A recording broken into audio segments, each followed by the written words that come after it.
Hi folks, Nathan here. I just thought I'll stop using the AI video and just start making a rant video. Why I'm ranting is about the state of the tech industry. As you know, 2024 is closing and this is the worst year ever for big tech. Why I say this? As you guys know, the year started out with the S24 Ultra, S24 series of Samsung phones. They gave again the Exynos for Asian regions and for the US and China, and South Korea they gave the Snapdragon. They did not increase the prices, thank goodness, but they gave the same battery size, same charging speed, didn't do any changes to the cameras of the S24, S24 Plus. They only made a change to the 5x camera of the S24 Ultra and they downgraded it from the 10x to the 5x, trying to copy Apple. Another thing they did, as you know, they went for titanium body for the Ultra and they just got a reduction of 1 gram in weight. That was one disappointment this year. Second disappointment, as you know, about the Apple launches. Apple launched the iPhone 16 series recently. They boasted about Apple Intelligence. They were going into AI, but the main thing, it's not coming out, at least for region where I am, India, till next year, mid 2025. And all the features are already there in Android. So what is Apple Intelligence about? Nobody knows. Why is it called Apple Intelligence? Because they have to name everything after Apple. Like Samsung has to name AI as Galaxy AI, Samsung has to name it as Apple Intelligence. Another reason why I'm saying it's a very bad year, as you know, the state of the mobile industry. Vivo launched the brilliant foldable X Fold 3 Pro, first time outside China. They launched in India for 1.6 lakhs for the base model 256 GB variant and no other model. While I can import the one to 512 GB from the UK, which costs 1,30,000 rupees, including delivery, will cost me 5,000 rupees. So I can get a cheaper model from outside India, and the phone is assembled in India. That is another bad part. And as you know, it was launched in July, August, September. Now October. This week, the Snapdragon 8 Gen 4 will be launched, and phones coming out with this chipset is coming out. And by the end of this year, you will get phones with Snapdragon 8 Gen 4, which is much more powerful and power efficient chip than the 8 Gen 3, and you will get it for around 60-70,000 Indian rupees. So what's the purpose of buying a Vivo X Fold 3 Pro? Why can't they launch it at the same time they launch it in China? Vivo didn't launch the X100 Ultra in India, and those people who bought the X100 Ultra, now the X200 Pro has been confirmed to have the same telephoto 3.7x camera.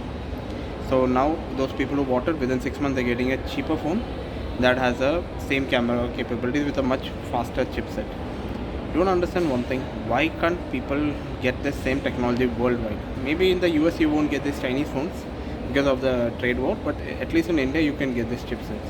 Another thing I want to talk about, Goodex has launched a mic Cube S. It is as small as a coin. I wanted to buy it. I went to B&H site. The single piece is $54 and to deliver it to India is $75, and there is no other site in India selling it. Same way, DJI Drone Neo, they're on the site for $200. There is no delivery to India. And then Ulanzi announced a mic which is coming, a wireless mic set which is known as A30, which is supposed to be globally launched by this month, and it is available for $49. Same thing, no delivery to India.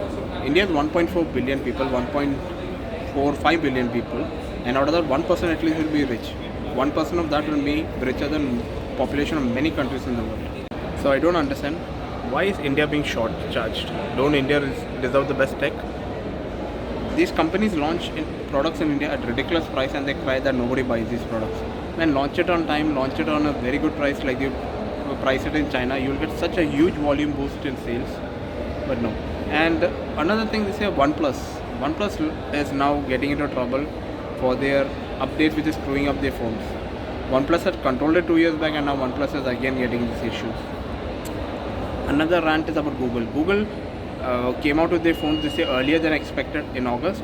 That was a good thing because if they would have launched in normal time of October, already their chips is 2 years behind Snapdragon, and with the 8 Gen 4 will be 3 years behind. So they came out with the Tensor G4 chipset, and to save themselves they launched it in August, and they jumped Apple, and it turned out to be a very good chipset. But though its performance is like Snapdragon 8 Gen 1 or 8 Gen 1 Plus, but the funny part is they launched with Android 14 with 7 years of Android update. Google 8 Pixel 8 series came out with Android 14.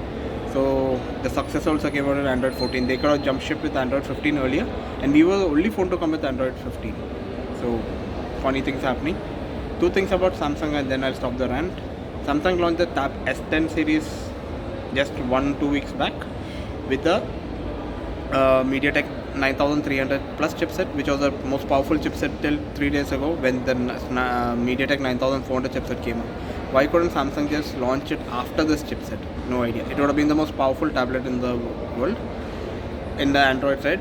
Already the S10 Ultra is back than OnePlus Pad 2, and now this is gone even more bad. And another thing about Samsung, what is happening with the One UI 7.0? Last year Samsung launched One UI 6.0 in August. Everyone was expecting it will come out in July because the leaks already came out. They're copying Apple totally, but it's delayed till the end of this year. Samsung used to be number one in Android updates. I have a S23 Ultra which I'm doing this video from.